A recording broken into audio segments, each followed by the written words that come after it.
bergabung ke kita. Oke, jadi karena sebelumnya kita bahas conceptual design, berarti sekarang kita lanjut ke logical design. Logical design itu sebenarnya ada juga konsepnya di sistem desain yang lain. Tapi basically pengertiannya adalah bagaimana kita mengimplementasikan conceptual design ke dalam relational design. Kalau misalnya kan ada 3, konseptual, logical, dan physical. Kalau dari sistem informasi, expertise kalian di sistem informasi itu harus menguasai konseptual dan logical. Tapi kalau teknik informatika, computer science, itu harus menguasai logical dan physical. Jadi logical ini penting sekali ya perannya ya. Jadi baik dari kedua belah pihak, mau sistem informasi atau computer science harus mengerti apa yang terjadi di logical design. Conceptual models are useful database design to enable communication between stakeholders in a project. Jadi kalau conceptual model itu biasanya yang di-pitch kepada stakeholders. Stakeholders itu kan bisa internal perusahaan atau eksternal perusahaan. Kalau conceptual model must translated to logical. Nah, harus ditranslate dalam bentuk relational design. Oke, nah ini tadi kenapa saya menanyakan hybrid OLAP ya. Si Albert gak masuk. Padahal baru dibahas sekarang ini.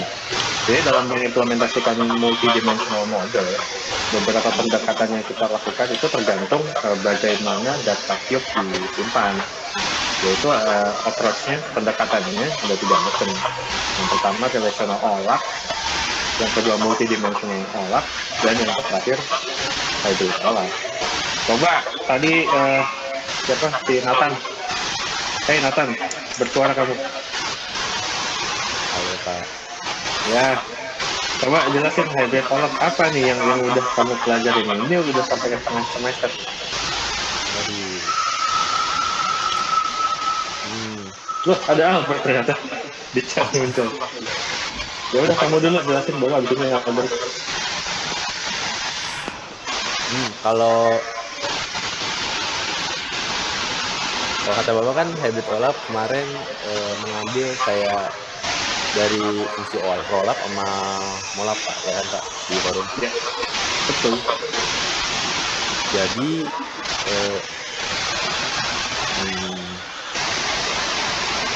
kalau rollup itu dia buat ngambil di database yang relasional. Ya.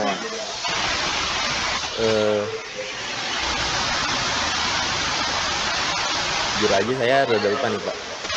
Udah 3 minggu apa?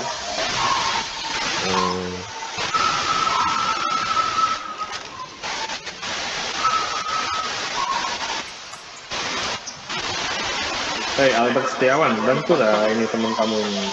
Ini kamu yang nanya loh ini. Harusnya ini kamu yang paling jago nih di sini nih. Saya nggak tahu juga Pak. Saya nggak tahu. Gimana? Iseng aja nanya Pak, tiba-tiba kepikiran. Ya udah saya tanya. Ya kalau multidimensional sama OLAP ya dia ini Pak untuk multidimensional database. Nah, iya benar. Ya. Oke, ya udah deh kita sederhanakan dulu. Apa yang kamu ketahui tentang relational OLAP? Ini kan pendekatannya 3 nih, untuk logical, modeling, dan metodologi. Pertama relational OLAP, multidimensional OLAP, dan hybrid OLAP. Yang pertama dulu nih, relational OLAP. Konsepnya seperti apa?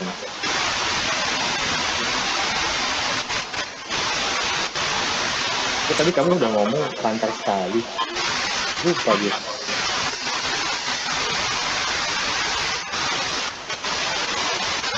Albert siap-siap jelasin multidimensional OLAP.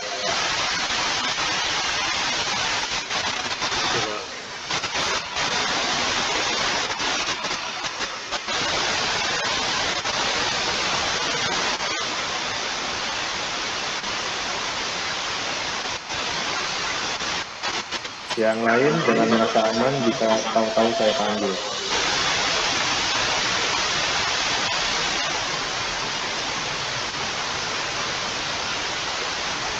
Oh, kalau relasional itu kan yang berhubungan semua ya, Pak ya, ngomongnya. Yes. Nah, jadi OLAP itu ngeproses untuk database khusus yang relasional yang kayak ERD kan sih, Pak? Kalau di Betul, basic. basically sih diadopsi dari ERD. Iya. Oke, keywordnya kesebut semua.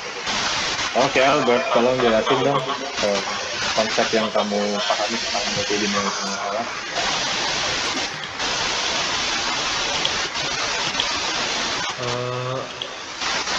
Kalau dari saya yang baca sih multidimensi OLAP itu OLAP yang klasik yang fasilitasi analisa data pakai combo multidimensi Pak. Jadi pakai OLAP operationnya yang kayak size, dice, cube gitu. Terus Cube, jangan cube. ya cube. Tahu Pak. Jadi OLAP tuh tampilan datanya multidimensi dengan berbagai aspek. Benar nggak Pak? Bener sih, tapi itu bahasan buku banget, itu bukan hal yang kami pahami. Iya, saya baca buku. Oke, next saya mau panggil minta tolong sama Samuel Sanadi. Ya, Pak. Oke, saya belum puas nih dengan explanation MOLAP dari Albert. Bisa nggak kamu tolong bantuin jelasin? Sebenarnya apa sih MOLAP ini? Jadi tuh dia ngambil dari yang cube-nya tuh ya multidimension gitu Pak.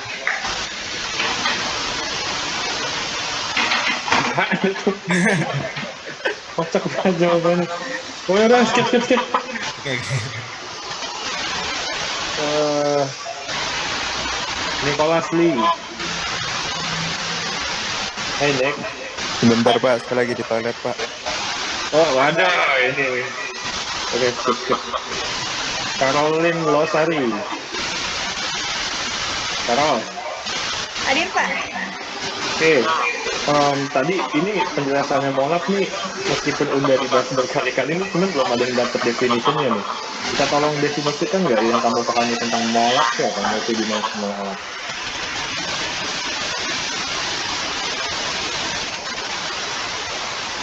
Bentar Pak.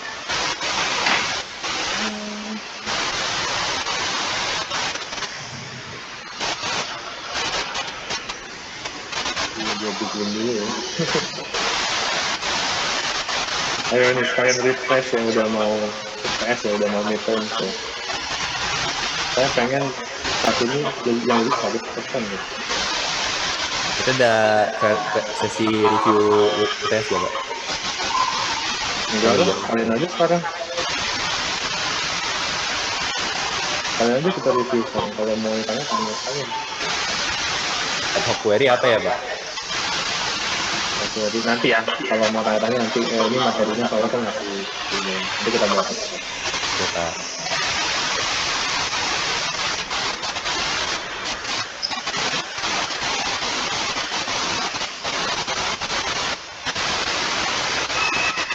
ini gimana ini yang publik nggak banget, dengan multidimensional OLAP loh. Kan ya karena lama.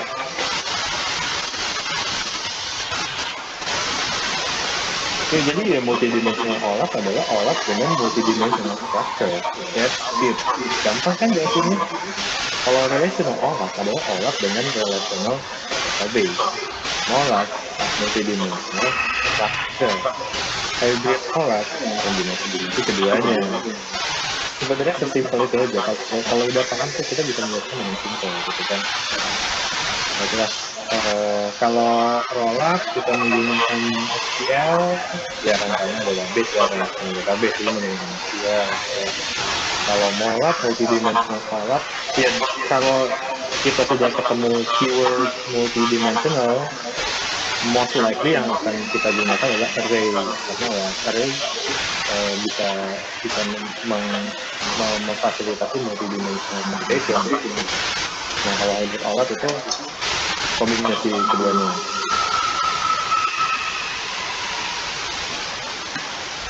Sorry. Kalau di MOLAP selain menggunakan array, kadang-kala ada kombinasi juga dengan hashing atau beberapa indexing teknik untuk membangun computation-nya. Nah, kalau kita sudah masuk ke hybrid OLAP, storage capacity-nya akan menggunakan pendekatan dari rollup. Namun processing capability-nya akan menggunakan pendekatan dari multidimensional OLAP. Jadi volume datanya difasilitasi dengan relational database, tapi agregasinya dikerjakan menggunakan komputasi. Nah, seperti itu. Oke, masuk ke relational data warehouse design. Ini core-nya dari logical design. Oke. Saya pikir udah cukup familiar ya dengan star schema ya. Setiap pertemuan kita bahas star schema. Jadi saya tanya dulu. To make sure everybody know what star schema is. Catherine, Tasya, Haryanto.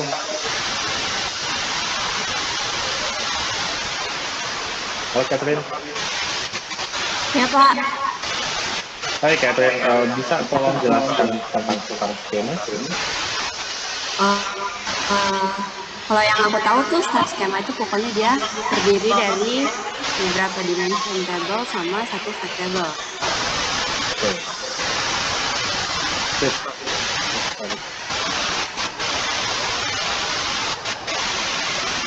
Oke. Good answer. Simple and correct. Thank you Catherine ya. Oke, jadi kalau star schema ini adalah skema yang paling mudah menurut saya kita mengembangkan data warehouse. Saya pun pernah membantu teman-teman saya untuk mengembangkan data warehouse dengan bentuk star schema. Tapi ujung-ujungnya berubah menjadi skema yang lain, tapi berawal dari star schema itu. Jadi saya minta nanti di akhir kelas ini saya ingatkan lagi setiap kelompok harus mempresentasikan pembuatan star schema ya. Oke. Nah, dalam star schema ini benar tadi kata Catherine, terdapat satu fact table di tengah-tengah. FK mostly kadang-kadang isinya FK saja sebenarnya. Kalau di contoh ini ada amount dan quantity ya. Nah, dan dimensional table-nya lebih dari satu, obviously, dan saling terkoneksi. Tapi dalam star schema ini, tolong diingat ciri-cirinya, dimensional table tidak ternormalisasi, lalu masih mengandung data-data yang redundant. Nah, biasanya, kalaupun ternormalisasi, karena key pada fact table itu adalah kumpulan foreign key yang tidak ada fungsional dependensinya. Pak, saya mau nanya dong Pak. Yes. Itu di fact table itu nggak ada sales key ya Pak? Nggak ada PK-nya ya? Enggak. Nggak boleh atau gimana Pak?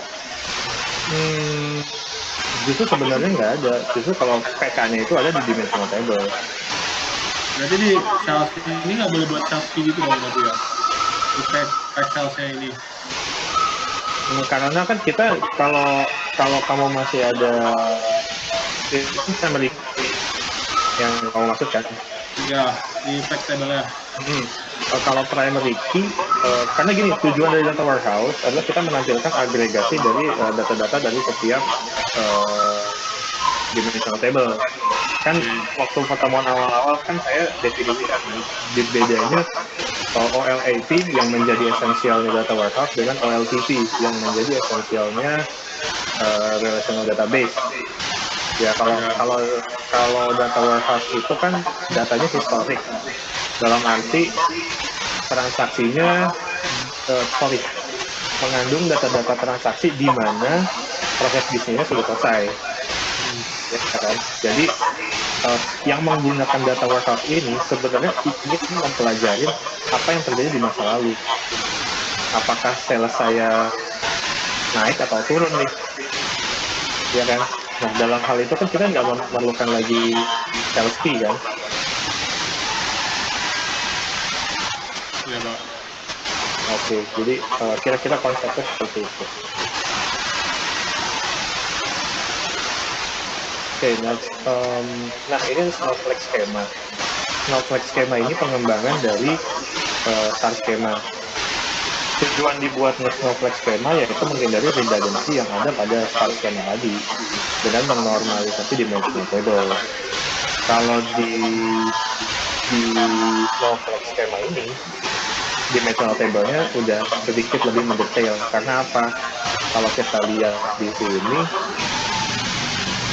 di kotak fact table itu bagian kiri atas ada product table ya. Bisa lihat ya semua ya, ada product table.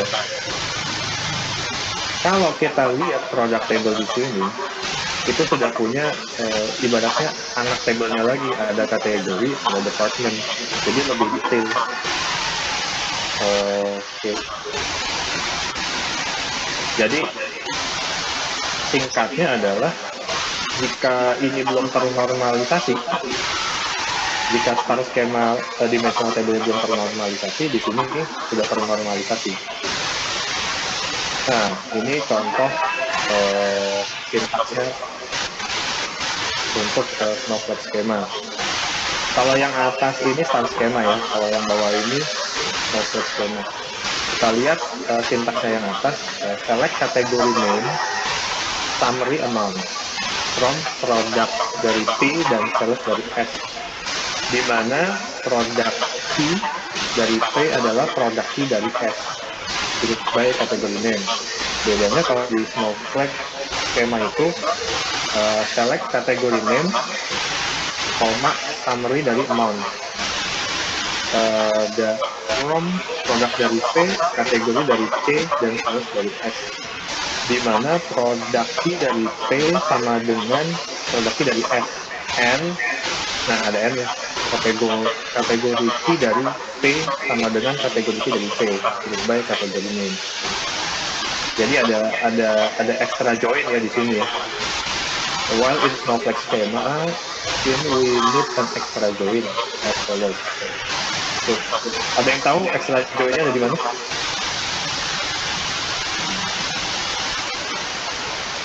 Nah, di mana? Where product key sama as product key. Yes, correct. Jadi kategori key. Benar, thank you.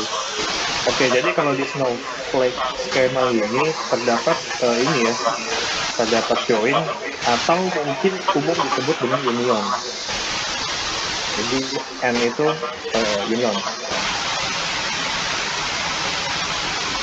Oke, nah ini ada yang lebih kompleks lagi, yaitu disebut constellation schema. Constellation schema itu adalah multiple fact table yang berbagi dimensional table. Nah, kalau kita lihat ada fact table, sales dan purchasing, di mana kedua fact table ini berbagi sebuah dimensional table.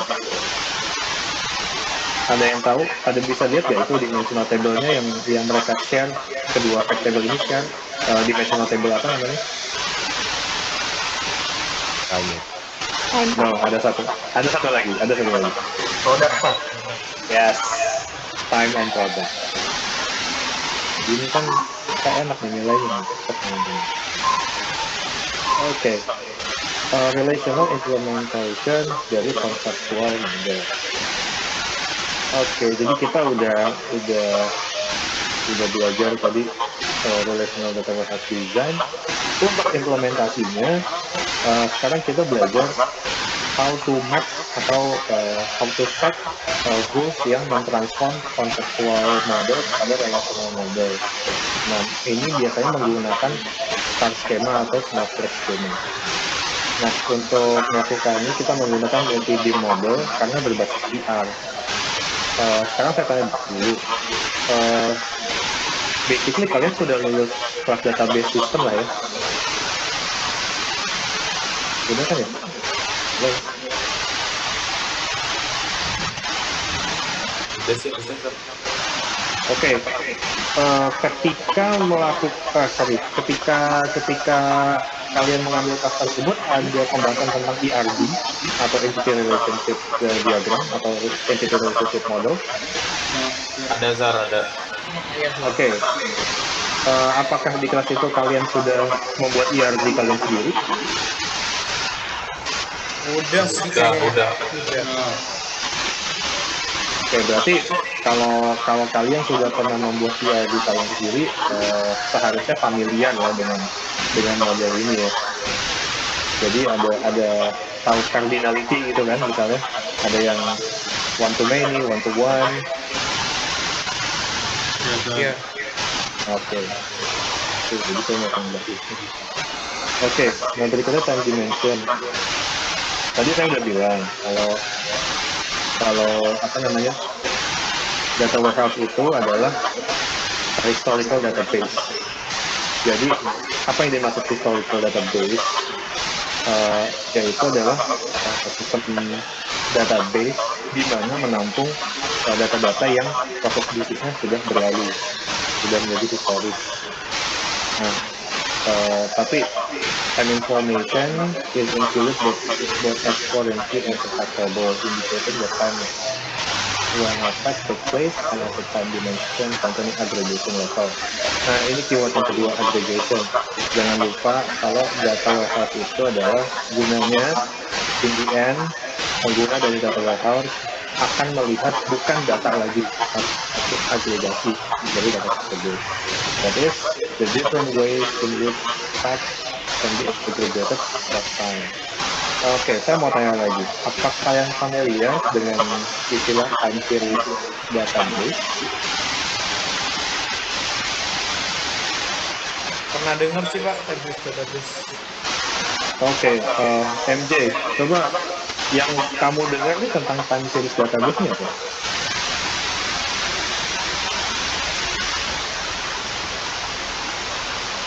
Ini bukan correct or wrong answer ya, cuman nggak apa-apa, kita discuss aja. Apa yang kamu pernah dengar tentang time series database? Kayak grafik gak sih Pak? Kayak naik turun gitu Pak. Oke, itu berarti yang kamu lihat tuh output-nya ya. Oh iya. Oke, tapi basically time series database itu adalah database yang mempunyai timestamp. Simple aja sih, database yang mempunyai timestamp adalah time series database. Dan mostly cuman ada satu table aja gitu kan. Misalnya saya mau mengukur temperatur di Jakarta, gitu kan. Jadi ada timestamp-nya, ada location-nya, ada berapa measurement, berapa derajat Celsius hari ini. Seperti itu. Mungkin kita akan membahas lebih banyak tentang itu di pertemuan selanjutnya. Tapi yang mau saya tekankan di sini adalah time series database itu sangat erat kaitannya dengan data warehouse. Oke, next. Nah, kayak gini, ini contoh melakukan time dimension query. Select sum itu summary ya, dari sales amount, dari column sales amount, from dari time-nya T dan sales-nya S, di mana time T dari T adalah time T dari S dan we can flag. Nah, ada yang tahu we can flag dari T ini maksudnya apa?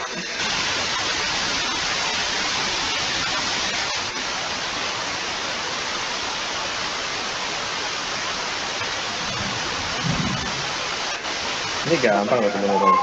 Ada yang tahu nggak? Di sintaks baris ketiga, where time T dari T adalah time T dari S dan we can flag dari T. Ada yang tahu we can flag ini apa? Jadi waktu Apa gue? Pak. Hampir benar.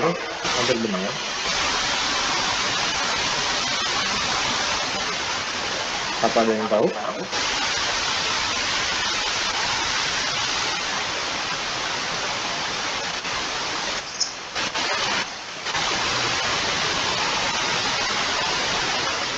Mungkin mungkin ini kali ya Pak, Spike yang maafin weekend. Benar, ya. Jadi misalnya lebih tepatnya sebenarnya label daripada time dimension itu. Apakah waktu yang tercatat di dalam database ini apakah hari ini weekend atau weekdays gitu. Kalau saya menggunakan Python dengan gampangnya sih membuat time flag gitu. Nah, cuman kalau ini mungkin ceritanya nih udah ada nih di time flag-nya. Jadi misalnya terisi apakah tanggal ini weekend atau weekdays. Kayak gitu. Jadi kalau tanggal ini adalah weekend, jadi nilainya 1. Kalau weekdays ya gitu. The granularity of the time dimension varies depending on the use. For example, if you're interested in monthly data, you will define the time dimension with granularity that to a month. Ya, jadi weekend flag ini bisa kalian modifikasi kalau misalnya mau menggunakan label monthly atau yearly mungkin. Kalau saya basically data warehouse yang terakhir saya kembangkan itu adalah data warehouse terkait dengan COVID. Jadi di Jakarta ini kan di DKI ini kita melakukan PSBB. Jadi ada pra-PSBB, ada PSBB 1, ada transisi, dan kita baru selesai PSBB 2, sekarang transisi lagi. Jadi saya membuat flag-nya itu berdasarkan waktu-waktu yang ditetapkan oleh pemerintah pusat DKI seperti itu. Nah, untuk itu kalian sebenarnya bisa dicatat kalau kalian mengembangkan data warehouse. Nah, ini udah part terakhir ya, slowly changing dimension. Oke, karena saya memberi tugas untuk membuat summary, saya mau tanya, apa yang disebut dengan slowly changing dimension menurut pengertian Anda tadi? Jadi buat summary harusnya tahu dong. Dimensi yang bisa berubah, Pak. Sorry, gimana? Dimensi yang bisa berubah. Oke, benar. Simpelnya itu. Cuman lebih tepatnya adalah dalam proses bisnis di real world situation, data warehouse ini kan digunakan dari waktu ke waktu. Misalnya dari setiap waktu ini yang kita kerjakan banyak field atau kolom-kolom yang tidak terpakai lagi, atau bahkan ada kolom baru yang baru ditetapkan di fiscal year yang baru, di terms yang baru. For example, contoh gampangnya adalah kalian lihat data yang di-report oleh Pemprov DKI. Kalian bisa, sekarang kan eranya open data nih, jadi gimana caranya big data ini terbentuk? Ya harus support dengan open data. Jadi Pemprov dari banyak kota-kota di Indonesia itu sudah menerapkan budaya open data. Nah, nanti kalian kalau misalnya mau skripsi atau mau mengerjakan proyek data warehouse, kalian mungkin bisa menggunakan data-data yang sudah di-share oleh organisasi yang menerapkan open data ini. Nah, sebagai contoh Pemprov DKI, dan sebenarnya saya lebih banyak mengakses Pemprov Bandung, tapi karena Pemprov DKI ini mempunyai ketuhanan, jadinya saya jadikan contoh juga. Pemprov DKI itu untuk data curah hujannya, saya bisa bilang tidak konsisten, dan ini menyinggung slowly changing dimension. Karena apa? Data curah hujan yang saya coba teliti di DKI yang disupport oleh Pemprov DKI dari tahun 2012 sampai tahun 2016 mengalami changing dimension. Tapi nggak slow, karena setiap tahun ada perubahan. Jadi ada data-data yang harusnya tahun 2013, 2014, dan 2015 itu ada, tapi tidak ada lagi. Adanya cuma di tahun 2012. Ada data-data yang adanya di tahun 2016, tapi di tahun-tahun sebelumnya nggak ada. Itu membuat kita berasumsi kalau database-nya organisasi prosedur ini tidak konsisten. Nah, bagaimana Anda kan nanti kan setelah lulus nih akan jadi praktisi database nih kalau menggeluti bidang ini. Anda harus tahu gimana caranya, strateginya gimana kalau organisasi Anda menerapkan atau mengalami dari. Nah, di sini sudah ada strategi-strateginya. Slowly changing dimensions ini sendiri ada beberapa type. Ada beberapa type, yaitu ada type 0, type 1, 2, 3, 4, 5, 6, dan 7.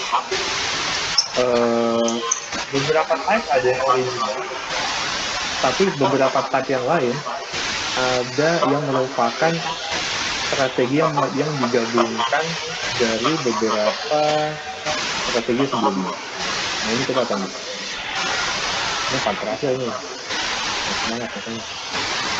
Oke, kalau type 0, slowly changing dimension type 0, tidak ada perubahan. Jadi IT manager tidak menerapkan perubahan, meskipun ada yang berubah, gitu. Misalnya status banjir di Kalimalang itu rata-rata 50 cm.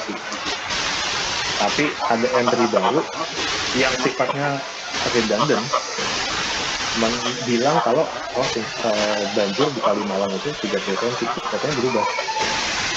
Tapi karena menerapkan strategi type 0, maka dianggap tidak ada perubahan. Cuman adakan aja datanya itu. Karena dia pasif strategi.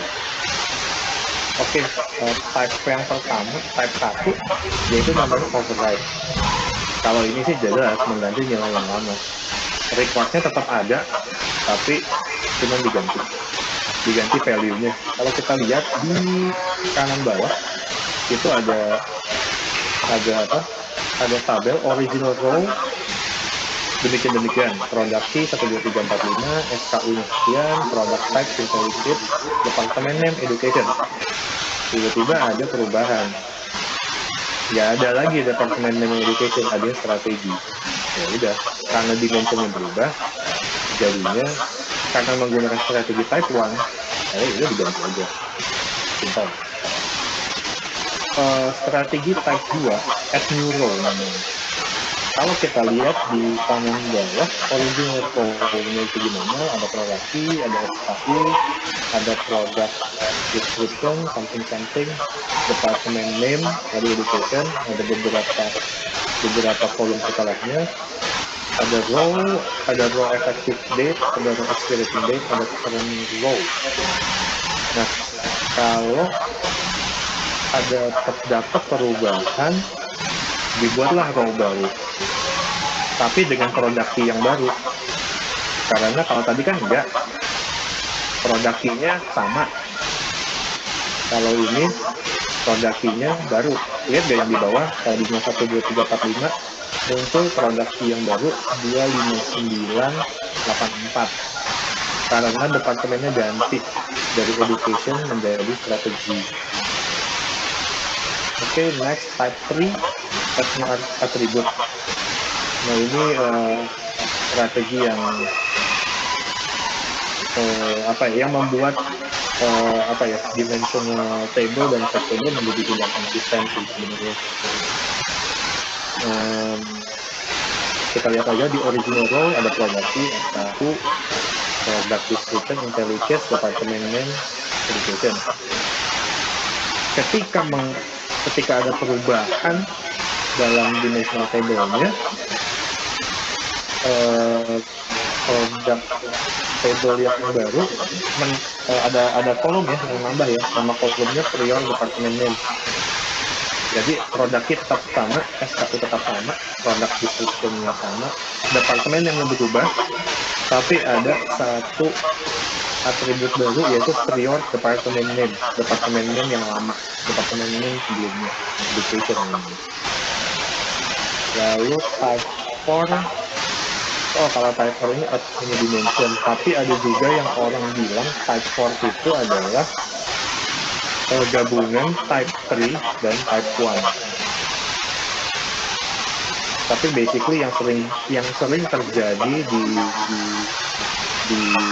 exam ataupun di dunia industri itu type 0 sampai type 3 sih.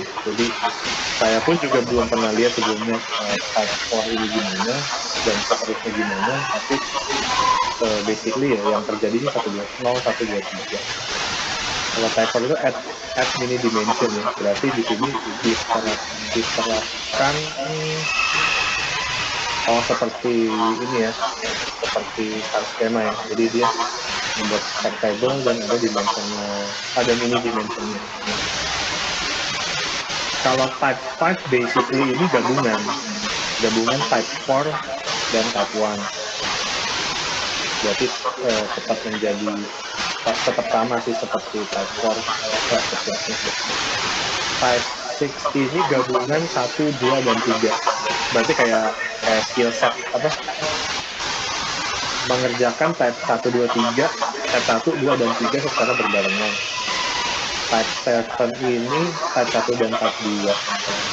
Tapi basically yang sering ada itu adalah 0, 1, 2, 3. Nah, pro tips dari saya, setiap kalian bikin database, ada baiknya menerapkan strategi 2. Karena saya selalu menerapkan strategi ini kalau saya membuat data warehouse. Kenapa? Karena pertama saya itu karena udah mengerjakan banyak project database, jadi sudah alam bawah sadar saya mengatakan kalau dalam setiap entity harus ada tabel, kalau di sini tulisannya raw effective date, berarti tanggal terdaftarnya entity ini, tuple ini, data ini terdaftarnya kapan. Lalu di sebelahnya itu ada raw expiration date. Kalau saya nggak pakai raw expiration date, tapi saya pakai last update date. Jadi kapan terakhir raw ini diedit. Itu nanti ketika data saya di backup dan dimasukkan ke dalam data warehouse, kan kita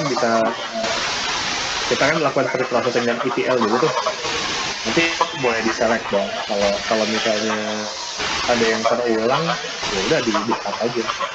Atau kalau misalnya saya mau select data-datanya tertentu aja gitu kan. Nah, di-selectnya berdasarkan registration date dan last update date. Mungkin sekarang belum nangkep ininya, essentialnya gimana. Mungkin nanti ketika kalian membuat final project, data warehouse kalian sendiri mungkin baru dapat ide. Seperti itu. Udah selesai.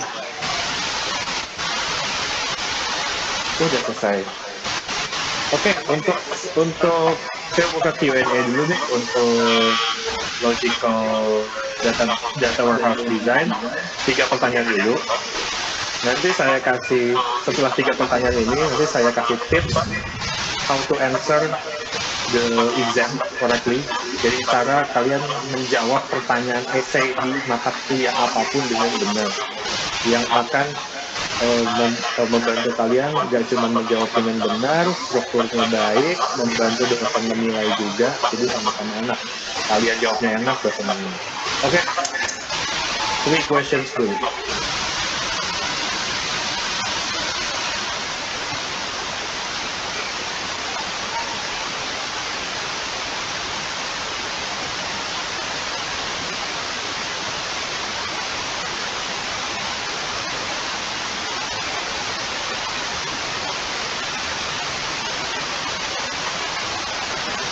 Kalau nggak ada yang nanya, saya yang tanya. Ini kan udah jalan sampai setengah semester nih, belajar data warehouse. Apa aja sih yang kalian udah pelajari? Ini bukan right or wrong ya, tapi ya nggak apa-apa, speak up aja.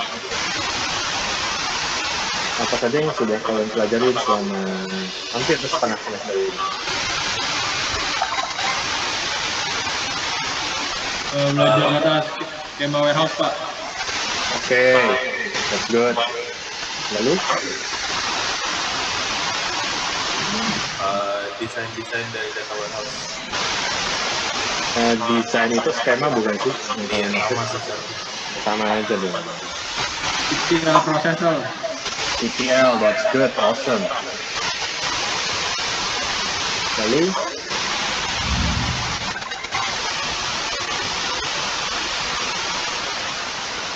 Skema udah. Oke, OLTP dan AP ya. Oke. Ada lagi? Albert, kamu mau kemana, Albert? Sakit banget Pak. Sakit apaan? Sakit cinta kamu? Sakit banget Pak. Kenapa? Agak sakit aja perutnya mau benteng Pak. Mau ke belakang. Iya. Udah sana. Iya, Pak. Oke Pak. Ini kebiasaan memang kalau nggak di sekolahin mulutnya gitu tuh. Oke. Saya kan ngasih tugas ya, tugas 1 dan tugas 2. Tugas 2 deadline hari ini ya. Iya Pak. Simon ya Pak? Iya dong, Simon. Sebenarnya bukan saya yang kasih sih, tadi Bu Eka sebenarnya yang kasih.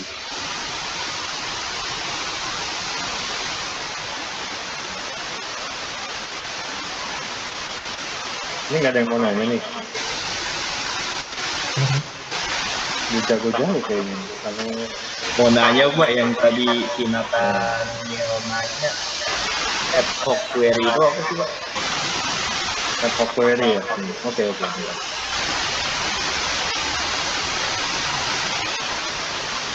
Saya juga lupa, jadi saya begini. Sar, boleh izin ke toilet nggak Sar? Boleh. Ini kita break ya, 5 menit ya.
Oke, tadi siapa sih nanya tentang ad hoc query?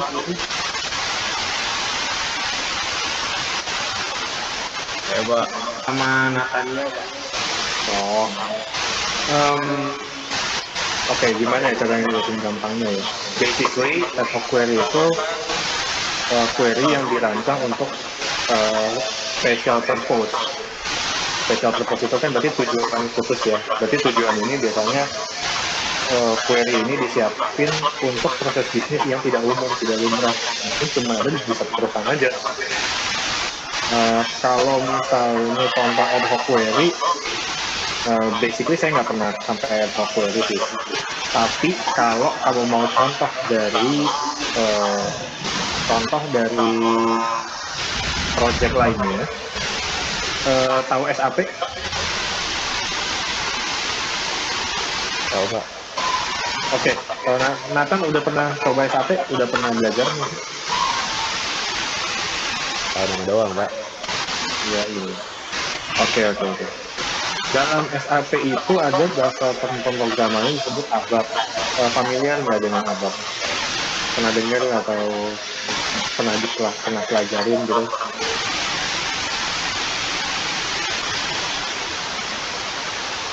mungkin belum pernah ya. Tapi kalau kalian curious, SAP itu adalah salah satu pekerjaan dari ranah ERP, di mana kalau kalian ikut coding, di SAP itu tuh codingnya tuh sedikit. Kalian tinggal drag and drop, kalian mau buat sistem kayak sistem informasi gini, tapi tinggal drag and drop aja. Oke? Tapi masalahnya SAP ini punya sebuah paham yang harus diikuti oleh perusahaan-perusahaan yang mengadopsi teknologi ini. Nah, jadi kalau misalnya saya mau melakukan penggajian tiap awal bulan di tanggal 1, SAP itu cuma boleh penggajian di tanggal 30, 25, atau 28. Jadi nggak boleh. Jadi proses bisnis perusahaan kamu harus berubah. Penggajian harus di tanggal yang lebih mendekati awal bulan. Nah, misalnya perusahaan kamu nggak mau melakukan itu karena ada pertimbangan khusus. Ya udah, saya melakukan ad hoc development, pengembangan fitur secara ad hoc, yaitu pengembangan fitur yang mempunyai particular purpose atau tujuan yang khusus. Jadi ad hoc sih ya definisinya seperti itu ya. Jadi misalnya saya nggak bisa nih ikutin sistem informasi SAP dalam hal penggajian karyawan. Cuman saya masih tetap pengen pakai SAP. Caranya mengakomodasi itu, saya hire satu programmer SAP yang expert di ABAP. Jadi dia membuat ad hoc development dalam hal fitur penggajian saja. Itu kira-kira seperti itu. Gimana guys? Aman?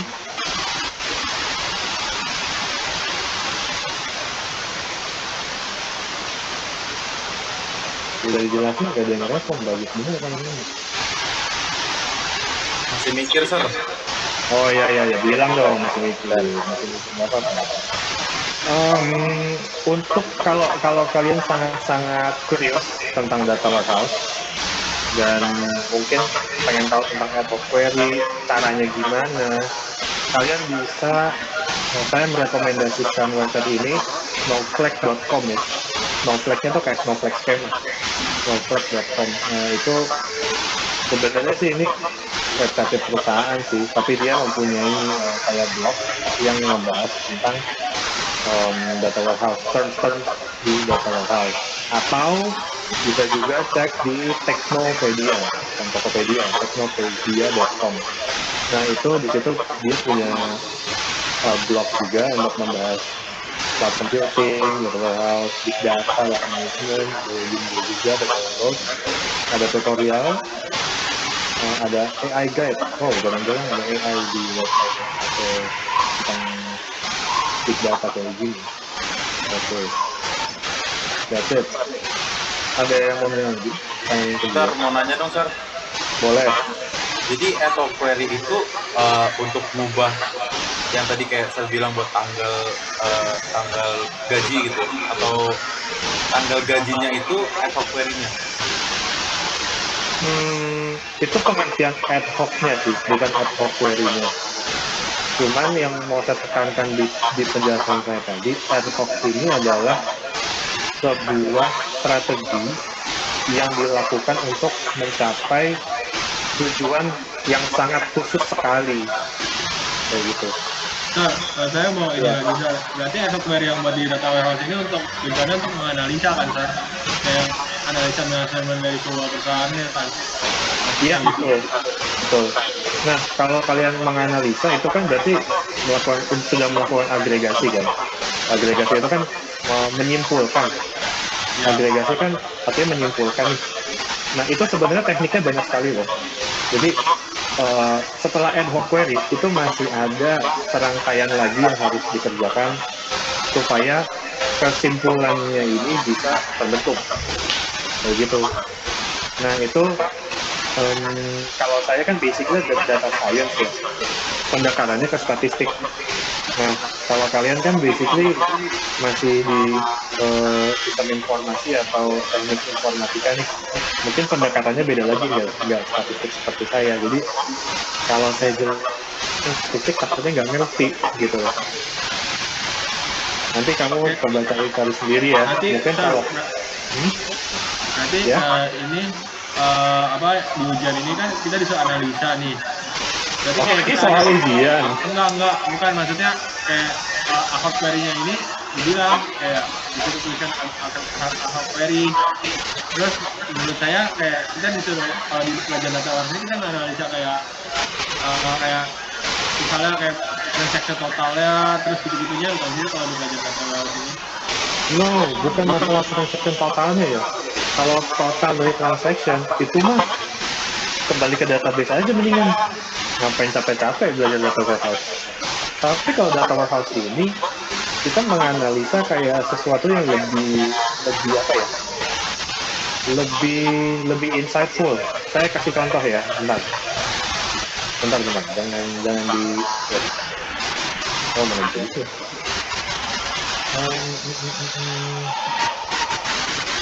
Bentar ya.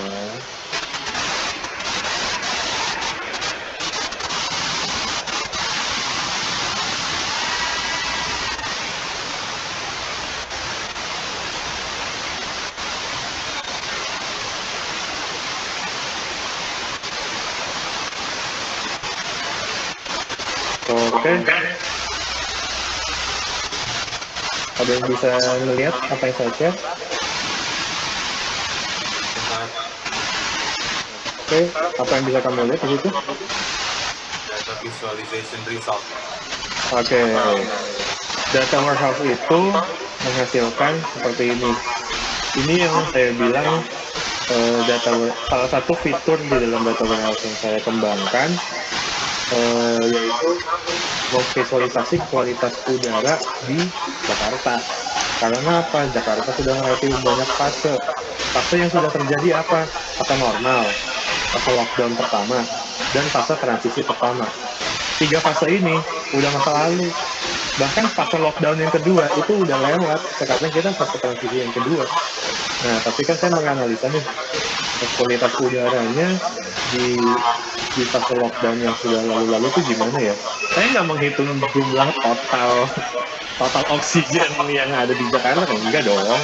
Tapi kan lebih ke partikelnya tuh apakah mengalami perubahan atau tidak gitu. Nah, ini kan saya melakukan time series analysis pada setiap jamnya kan. Jadi dalam fase normal dari 24 jam bagaimana partikel udara di Indonesia itu berfluktuasi kayak gitu. Mungkin nih susahnya kayak gini. Nah, tapi kan kalau kalian kan nggak mungkin dong dapat soal yang sesusah ini. Pasti kan ya pasti masih bisa kebayang lah gitu kan. Saya ngerti jadinya, Sir. Jadi kita analisasinya kita sebutin tahunnya sama apa yang kita mau analisis gitu kan. Benar. Iya, saya kayak gitu. Itu historis kan berarti kan. Berarti kalau dibandingkan dengan hari ini, hal yang kamu analisis itu udah lewat, udah lampau. Proses bisnisnya sudah terjadi, sudah tutup buku. Iya nggak? Oke, udah 2 pertanyaan. Tadi ya. Oke. Saya mau nanya tentang data cleansing, Sir. Saya kurang ngerti. Iya. Boleh. Boleh. Data cleansing bagaimana yang kamu lihat? Tahapannya. Wah, kalau tahapan sebenarnya data cleansing itu dalam prakteknya itu nggak ada tahapan-tahapan yang harus kamu ikutin satu demi satu, tuh nggak ada. Karena saya sangat praktek ya, bukan teori aja yang saya baca gitu. Tahapannya tuh nggak ada. Yang pertama, oke, saya jelasin prakteknya. Yang pertama gini, misalnya saya mengakuisisi data dari database-nya, ya ini Pemprov DKI deh, gitu kan, tentang kualitas udara di Jakarta. Saya dapat API-nya, saya login ke API-nya, saya download data apa aja yang saya perlukan. Misalnya kualitas udara dengan dari berdasarkan partikel 2,5 seperti yang kamu lihat di layar kamu. Setelah saya dapat, saya open kan datanya kan. Dari open saya harus tahu dulu ini ada berapa kolom dan berapa kolom dan berapa row, berapa kolom dan berapa baris. Oke, sudah saya tahu, saya harus lihat dulu ada nggak data yang kosong. Jangan-jangan ini pengalaman saya mengolah datanya BMKG udah di download lama, tabelnya banyak yang kosong. Alasannya macam-macam. Oh iya nih, sistem pencatatan kita tidak dinyalakan pada tentang waktu sekian ini. Lalu Anda setahun ngapain aja Pak? Kayak gitu. Lucu kan jadinya kan ini kerja apa nggak kerja sih gitu ya? Sama aja. Nah, pertama itu kita cek dulu ada nggak data yang kosong. Karena kalau ada data kosong, kita harus punya treatment untuk mengisi data-data ini. Oke, kalau sudah kita cek datanya ada yang kosong atau enggak, cek bener nggak format yang dimasukkan. Jangan-jangan formatnya tanggal tapi diisinya huruf. Kan beda dong, data type-nya beda dong. Kalau tanggal kan date time tuh, kalau huruf kan string. Ya. Atau nanti di ID harusnya wah kemarin kayak lagi mulut tuh sama dosen database karena primary key maunya auto increment tapi tipe datanya varchar.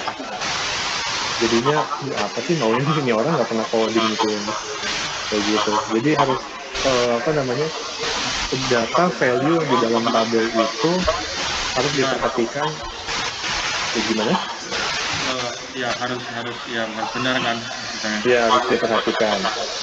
Oke, kalau sudah kita cek terdapat data-data yang kotor ya, misalnya nih kayak tadi ada kesalahan, ada kesalahan pencatatan atau ada data yang kosong. Kita harus ngitung dulu.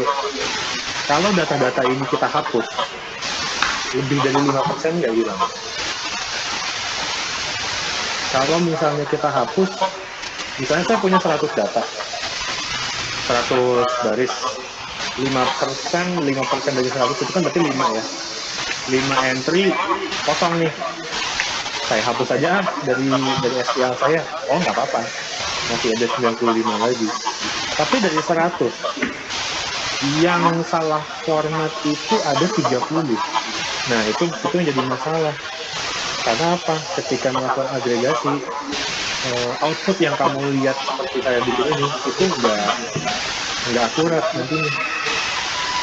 Nah, berarti strateginya harus diisi dengan benar. Nah, diisi dengan benarnya itu gimana caranya Pak? Oh, simple. Kamu bisa mengisi kalau misalnya hitung-hitungan bisa diisi dengan rata-rata. Rata-rata kan ada mean, modus, median, ya itu dong ya. Ya kayak gitu. Cuman kalau udah nama, nah itu yang susah. Kita nggak bisa nebak kan soalnya kan kalau nama, umur, begitu. Nanti ketika udah melakukan itu, nah rata-rata orang nih kalau udah advance, dia udah menggunakan yang namanya machine learning. Machine learning itu apa? Ya sebenarnya computational statistik, makanya pendekatan saya untuk mengolah data itu statistik, bukan lagi IT. Kalau IT kan tinggal ya coding aja, mungkin IT ngebantu untuk bikin database, bikin MySQL ngebantu, tapi untuk memproses datanya ujung-ujungnya statistik lagi. Makanya kalau ada waktu belajar statistik ya dulu banget untuk database. Bisa kasih contoh nggak Pak? Kayak kita data cleansing sebuah data. Data cleansing Kan baru teorinya doang. Oke, saya harus run sebuah program. Tapi bentar ya, saya matiin dulu share screen-nya ya.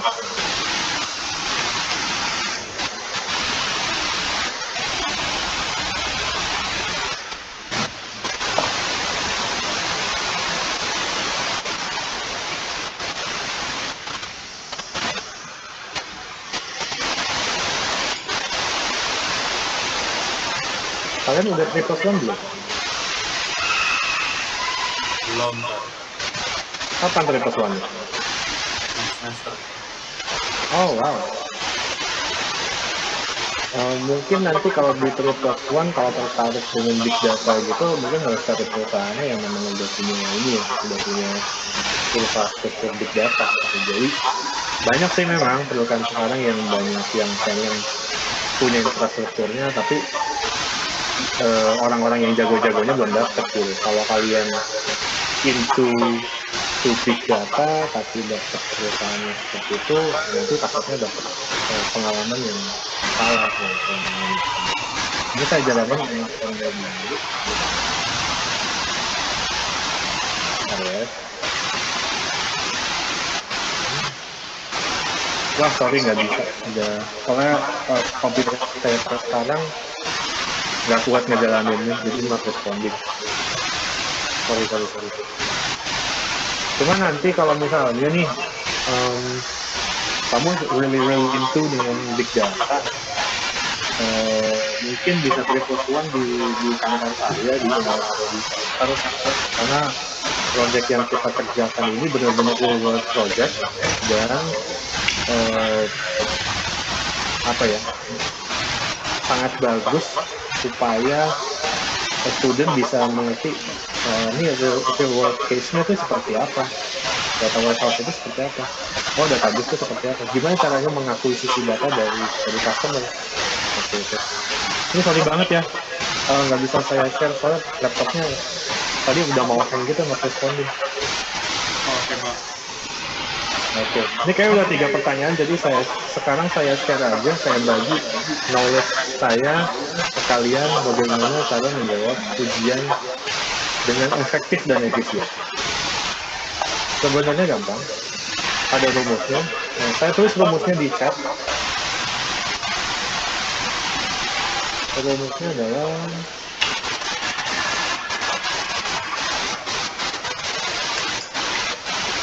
udah lihat?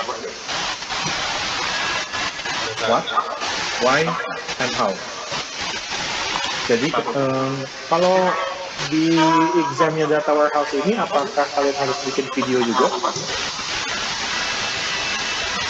Iya, Sir. Oke. Nanti diusahakan videonya kan nggak bisa panjang-panjang ya. Durasinya kalau nggak salah itu berapa menit? 5-9 menit, Sir. Oh, di sini 5-9 menit ya. Kalau di kelas database itu cuma 3 menit kalau ini.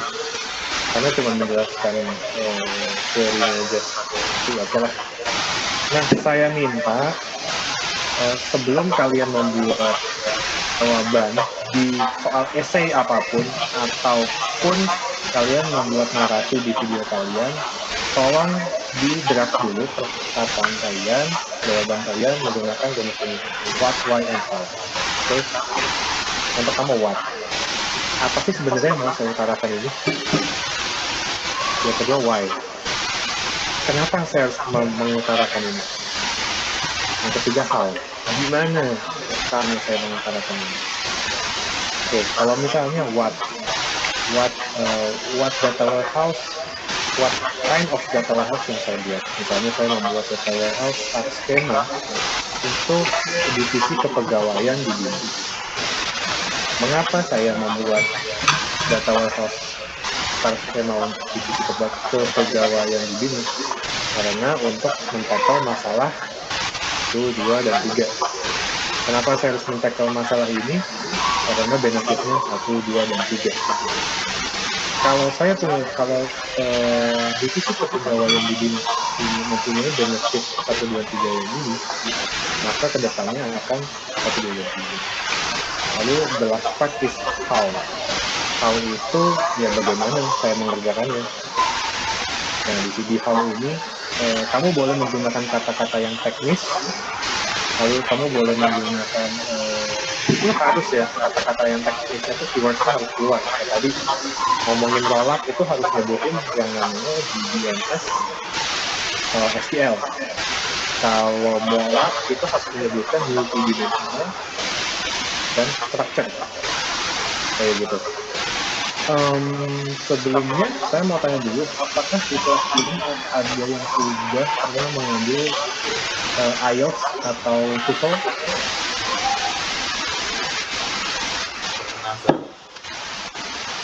TOEFL atau IELTS yang kamu ambil?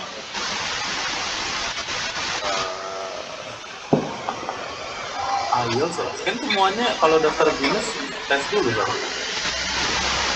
Nah, karena saya udah pernah dua-duanya. Saya udah pernah TOEFL, udah pernah IELTS. Intinya IELTS ya kan? IELTS ya. Itu BINUS yang tes, yang bikin tes ya. Iya. Tapi setahu aku masuk BINUS memang tes Inggris dulu sih. Tapi lupa IELTS apa TOEFL. Oke.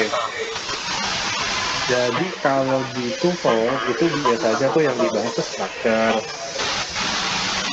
reading, listening, 3 tuh. Nah, nanti kan biasanya menemukan kesalahan di dalam sebuah kalimat ini, misalnya adjective-nya atau nouns-nya yang salah gitu, and so on. Tapi kalau IELTS, orang yang IELTS-nya tinggi itu emang bahasa Inggris juga gitu. Tapi kalau kalau TOEFL-nya tinggi, belum tentu bahasa Inggris juga gitu. Kenapa? Karena kalau IELTS, kalian tidak cuma dites secara tertulis, tidak cuma tes reading, tidak cuma tes listening, tidak cuma tes reading, apalagi sih? Writing itu kan kayak ngebikin cerita gitu ya, bukan cerita sih. Membuat narasi dari sebuah grafik ya, kayak gini. Kalian punya grafik, judul grafiknya dapat visualization result. Nah, kalian harus bikin cerita dari grafik ini. Itu writing. Dan satu lagi speaking. Jadi memang semua ability kalian dites kalau di IELTS. Misalnya kalau mau kuliah S2 ke luar negeri, kayak anjurkan kalian ambil IELTS ya. Nah, ketika di IELTS itu, untuk sukses di writing test, rumusnya sama kayak yang saya kasih tadi, what, why, and how. Itu diulang terus setiap kali menulis paragraf. Jadi paragraf 1 saya mau menjelaskan kalau saya setuju dengan misalnya Omnibus Law. Boleh dong, setuju nggak setuju boleh. Kalau kalian pengusaha, ya setuju. Kalau karyawan mungkin nggak setuju. Saya setuju dengan Omnibus Law. Why? Karena gini. Mengapa saya setuju? Karena saya tahu cara kerjanya Omnibus Law itu begini-begini. Nah, nanti saya minta ketika ujian, tolong diterapkan what, why, and how-nya. Karena apa? Karena itu memudahkan saya dan para dosen lainnya yang menilai pekerjaan Anda dengan cepat. Itu sangat membantu. Itu juga kenapa saya meminta tugas summary itu dikerjakan dalam bahasa Indonesia. Karena saya cuma punya waktu 3-5 detik untuk menilai kerjaan kalian. Kalau summary-nya udah pakai what, why, and how, udah enak cepet. Kalian cuma udah 3 detik lihat, oh ya ini idenya udah dapat selesai. Langsung fokus kayak gitu. Kira-kira itu yang saya bisa share untuk kalian prepare di exam. By the way, what, why, and how ini juga bisa diterapkan di exam manapun selama itu essay. Jadi saya harapkan setelah kalian tahu what, why, and how, dicoba di tugas summary, nanti kedepannya bisa menjawab dengan efektif dan efisien. Sekarang kita masih punya waktu sekitar setengah jam lagi, 30 menit, tapi kayaknya saya mau closing-nya agak cepat karena kan sudah dapat soal UTS-nya kan ya, saya nggak mau waktunya yang banyak. For the next 15 minutes, kalau ada yang mau ditanyain tentang materi yang kita pelajari sepanjang setengah semester ini, silahkan.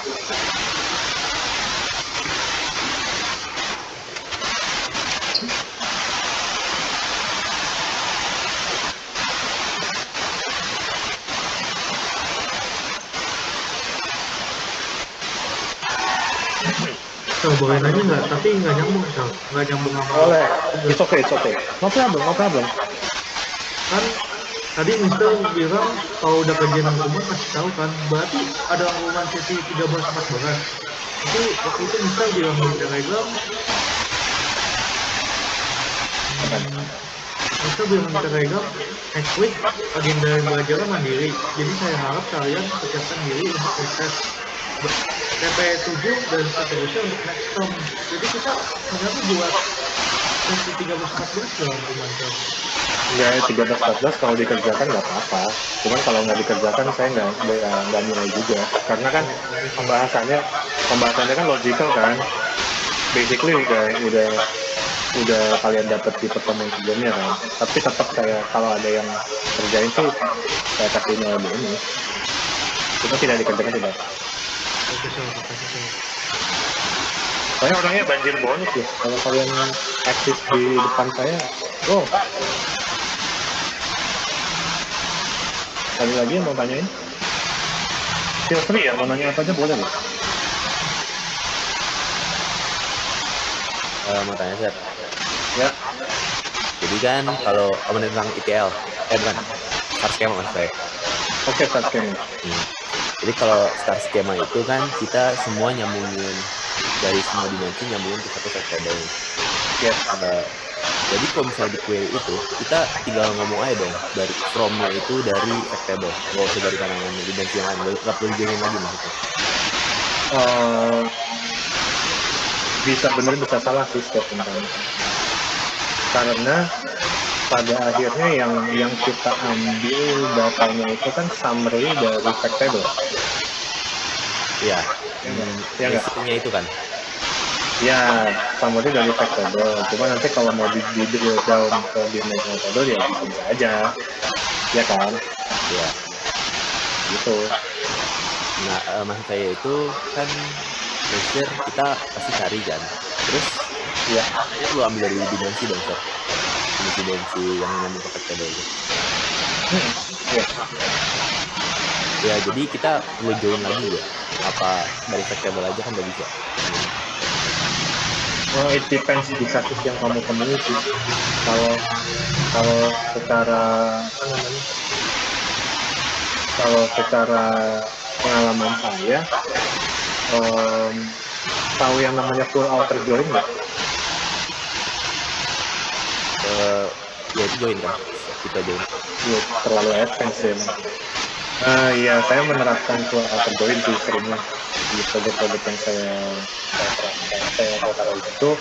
Nah, nanti tinggal dibuat summary dari table-nya aja. Karena data-data yang dimensional table itu kan udah ketarik tuh. Karena kan ada FK-nya kan di dalam table kan. Kalau ada FK berarti udah terrelasi dong, udah punya relasi dong antara table dengan dimensional table ini. Begitu. Nanti kiranya saya udah buat nih data visualization results-nya kayak yang kamu lihat nih di monitor nih. Grafik line chart gitu. Nanti kan kalau dalam data warehouse kan enggak dua dimensi seplok-plok kayak gini kan. Nanti kalau saya mau klik lockdown aja bisa. Nanti di lockdown itu nanti baru ngambil data yang dari dimensi yang terkait kayak gitu. Oke, thank you.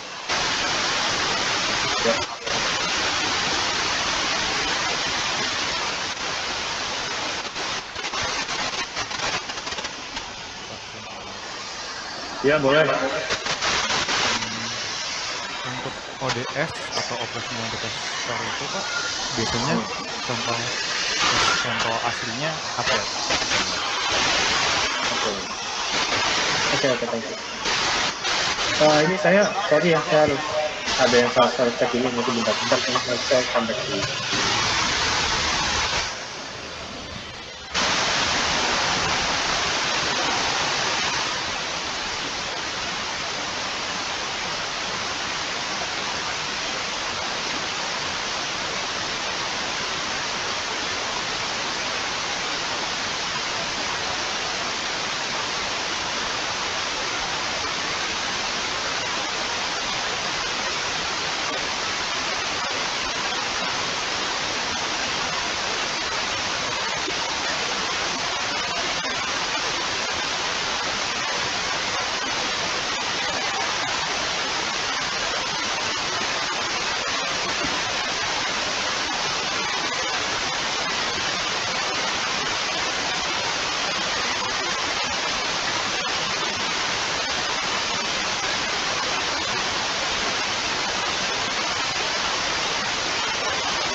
Hari. Tadi siapa yang tentang ODS, Operational Data Store? Oh, Felix. Oke. So basically, apa kamu familiar dengan DSS? Tidak, Pak. Oke, jadi misalnya DSS itu kan Decision Support System kan? Iya. Agak beda tipis sih dengan Data Warehouse, tapi Decision Support System itu kan mendukung para manajer untuk menciptakan keputusan. For example, misalnya dalam sebuah proses bisnis yang sangat-sangat particular, kalau misalnya customer service, jadi harus apa ya, operational yang terjadi dalam proses bisnis customer service itu tuh harus tercatat semua. Misalnya gini, berapa menit rata-rata seorang customer service dari mulai halo sampai terima kasih sudah menelepon kami, itu berapa runtime-nya tercatat di situ. Lalu ada feedback kepuasan dari customer, apakah sudah solutif atau tidak. Jadi kan istilahnya apa ya, ODS itu kan penampung data yang mencatat aspek-aspek operasional dari sebuah proses bisnis. Nanti pengembangannya bisa ke Data Warehouse, bisa ke DSS, Decision Support System. Itu membantu manager atau supervisor untuk menganalisa apakah proses bisnis yang dioperasionalkan ini sudah sesuai dengan peraturan perusahaan, misalnya gini. Sudah sesuai, tapi bisa nggak dikembangkan lagi? Kayak misalnya dulu McDonald itu hanya memperbolehkan satu pembeli ada di depan kasir, tidak boleh lebih dari 1 menit. Kalau lebih dari 1 menit dikasih sekotak kentang goreng. Ini beneran ceritanya di Jakarta lagi. Jadi operational data store itu mencatat dari mulai customer datang, dia dicatat lah gitu kan, di input jamnya berapa. Dia pesan makanannya, dia bayar makanannya keluar, muncul data lagi, tercatat lagi datanya keluar jam berapa, pesanannya keluar jam berapa, lalu dikalkulasi apakah ini lebih dari 1 menit. Nah, kalau dia lebih dari 1 menit, nanti diukur apakah operasionalnya McDonald's ini sudah sesuai dengan strategi perusahaan McDonald's yang pengen dikerjakan, kayak gitu. Dan ternyata tidak berhasil. Karena kurang tahu ya. Mungkin orang Indonesia yang waktu itu kan tahun 90-an, saya juga masih kecil. Orang-orang mungkin masih suka berinteraksi dengan kasirnya kali. Makanan yang enak apa ya gitu kan. Jadi human interaction itu penting banget di Indonesia. That's why berdasarkan operational data store yang McDonald's yang saya pelajarin itu membuktikan bahwa agregasinya menyimpulkan bahwa human interaction itu penting di Indonesia. Makanya untuk penyajian menu yang kurang dari 1 menit itu agak kurang appropriate jika di-apply di Indonesia. Makanya peraturan itu nggak ada lagi. Mungkin beda ya kalau di luar negeri, operasionalnya itu sangat-sangat dijaga gitu. Kayak namanya juga fast food. Kalau fast food kan ya makanan yang cepat saji. Kamu order dalam 2 menit makananmu nggak keluar, ya kamu boleh tuntut itu restoran fast food ya kan. Kayak teman saya dari Jerman, dia pesan Burger King di sebuah daerah di Jakarta Pusat. Burger King kan gitu ya, ketika kita udah bayar kita harus geser kan ke samping, nah nanti burgernya akan keluar. dia ngomel-ngomel, ini mana kok 3 menit, 5 menit bergerak aja nggak keluar gitu. Apa kalian menerapkan standar operasional prosedur di bisnis kalian gitu, marah-marah. Ya kira-kira itu garis besarnya dari ini. Baik, Pak. Terima kasih. Yo.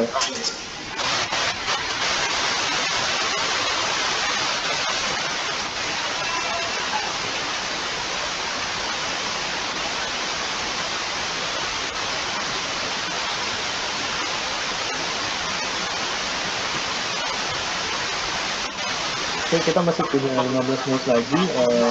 Mungkin satu pertanyaan lagi, terus kita udah.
Oke, karena dari nanya, jadi saya mau nanya, kalau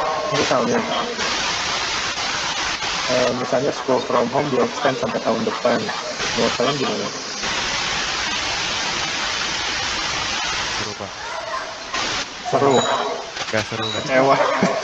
Tadi dulu, ini ada yang bilang seru, ada yang bilang kecewa, ini nggak satu suara kalian ini. Sedih. Aduh, beda lagi sedih. Kecewa, Pak. Kecewa. Kalau ibarat hewan itu Pak, Kurangin, Pak. bisa berubah Pak. Gimana? Kalau ibarat hewan tuh kalau di kandangnya nggak bisa mengeksploitasi dunia. Iya. Eksploitasi itu bahasa apa ya? Eksploitasi.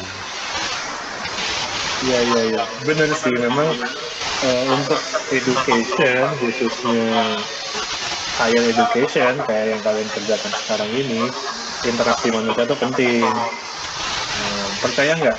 Saya S2-nya ini kayak kalian gini loh. Apa namanya? Online learning seperti ini. Itu juga saya kerjakan karena terpaksa. Karena saya nggak ada di Indonesia waktu itu, saya ada di Jepang. Terus, tapi umur saya waktu itu udah 25, dan saya udah janji sama orang tua saya, yaudah deh di umur 25 saya mau kuliah S2. Karena udah janji aja, akhirnya saya mau-mauan kuliah online di bisnis online. Tapi kan itu keterpaksaan ya. Nah, kalian kan juga agak terpaksa ya, mau masuk juga gimana ya, nanti kalau masuk kuliah pulang-pulang COVID gimana? Jadi harus accept dong dengan keadaan yang ada, jadi jangan sedih gitu aja. Tapi anyway, dari semua pernyataan orang-orang, bisa saya simpulkan, bisa saya agregasikan kalau kuliah di masa sekarang ini memang kurang menguntungkan. Jadi untuk saudara atau teman yang mau S2 bulat, mending jangan dulu, karena benar kata kalian, benar yang kalian inginkan itu interaction ya. Kalau nggak bisa mengeksplor. Iya, interaction itu penting. Nah, dan so far yang kita bisa lakukan interaksinya by Zoom kayak gini, atau by application jaringan lain. Makanya saya bilang di setiap kelas saya ngajar, kalau merasa kurang di Zoom dan pengen apa misalnya ngobrol atau ngomongin apa aja ngalor ngidul, ya feel free loh, nggak apa-apa. Daripada stres ya kan, daripada stres nilainya nggak bagus, nanti harus ngulang, itu kan bahaya tuh. Kalau sekarang sih BINUS actually sekarang lagi diuntungkan karena BINUS adalah salah satu universitas yang online learning-nya tuh udah lama dari 2009. Jadi kalau universitas lain baru bikin online learning sekarang ya bisa. Jadinya udah dosennya juga udah terlatih, mahasiswanya juga kayak kalian juga familiar dengan Zoom ya kan, nggak alay gitu misalnya kalau ada suara berisik langsung di mute gitu kan ada tuh orang-orang yang udah tahu berisik nggak di mute ya kan kayak gitu. Jadi ini sedikit bocoran aja. Dari pantauan baik dari segi big data ataupun dari Mas Menteri, kayaknya sektor pendidikan akan tetap seperti ini sampai tahun depan, sampai akhir tahun 2020. Kayaknya. Kalaupun ada yang boleh masuk ke kampus, ke sekolahan, mungkin dari sektor-sektor pendidikan yang lebih muda ya. Kayak universitas pasti belakangan. Karena yang memerlukan human interaction yang paling banyak itu adalah adik-adik di TK dan SD. TK dan SD yang akan lebih duluan masuk, baru diikuti oleh sekolah-sekolah yang tingkatannya lebih tinggi. Jadi sekarang ya universitas pasti paling belakangan. Kecuali BINUS kan terdepan, mungkin BINUS akan berinovasi gitu ya. Universitas dulu yang masuk, baru tahu. Gak apa-apa ya, online dulu ya. Dengan berat hati, semangat kita, ayo. Semangat yuk. Semangat yuk, ini teman-teman tahu nih. Selain 100% dulu. Oh ya, satu hal lagi, saya belum dengar apa yang kalian pelajari di lab session. Pengolahan data OLAP dan ETL. Oke, berarti udah belajar hands-on-nya OLAP dan ETL ya? Visual Studio ya. Oh, Visual Studio. Saya kira pakai Power BI gitu. Oke, berarti bisa ya kalau final projectnya di kelompok kalian membuat task-nya doang aja. Cuman, di sini saya mau tanya dulu, ada yang belum dapat kelompok nggak? Kelompok apa ya, Pak? Kelompok ini data warehouse. Tapi bukan kelompok lab ya, kelompok kelas saya.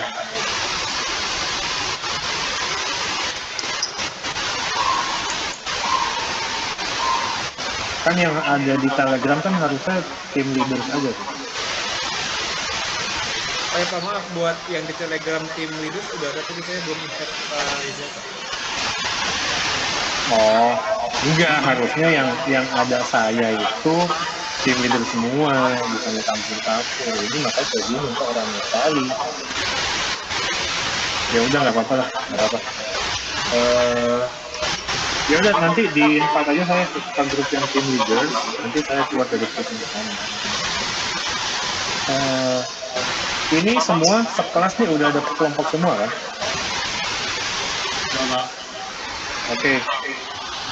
Ada yang kelompoknya beda nggak dengan kelompok yang live session? Ada, Pak. Oke, kalau kelompoknya beda, nggak apa-apa. Karena yang saya mau nanti di pertemuan terakhir kalian akan membuat video presentasi aja lah. Video presentasinya itu tentang data warehouse yang kalian buat. Tapi saya maunya sih ikutin aja dengan live session. Tapi dari setiap kelompok harus ada modifikasinya walaupun sedikit. Entah itu proses bisnisnya kalian extend lah, atau mungkin ya star skema. Saya nggak mau star skema, saya mau bikinnya Snowflake ya. Ini nggak apa-apa, bagus itu. Begitu. Saya maunya ada modifikasi sedikit. Jadi sama-sama mengerjakan sebuah project yang sama, tapi setiap kelompok punya uniqueness sendiri-sendiri. Jelas ya? Jadi project akhirnya ini kita cuma buat start skema doang, Pak? Apa samain kayak di lab? Di lab kayak gimana?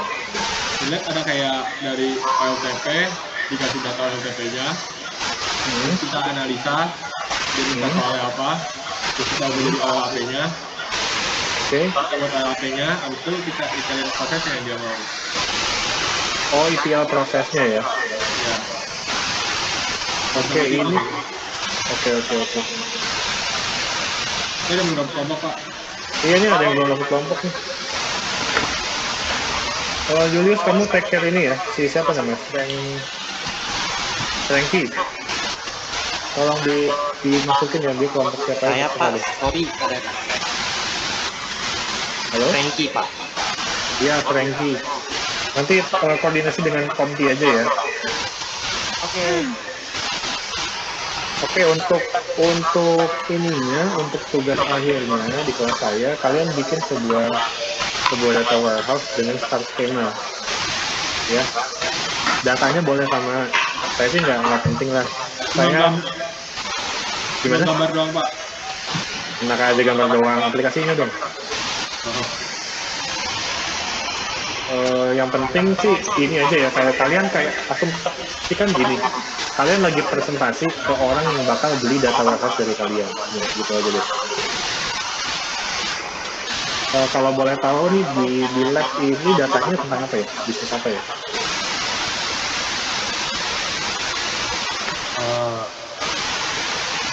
Restoran. Hah? Gimana? Restoran kayaknya Pak. Oh, restoran. Ya bagus tuh. Oke, benar. Ya udah nggak apa-apa, dikerjakan aja. Setiap kelompok saya minta ada uniqueness-nya masing-masing. Jadi presentasiin aja data warehouse yang kalian buat dan make sure beda dari kelompok yang lainnya. Kalau data mungkin boleh sama, tapi analisisnya mungkin bisa beda-beda. Kayak gitu. Oke, jelas ya?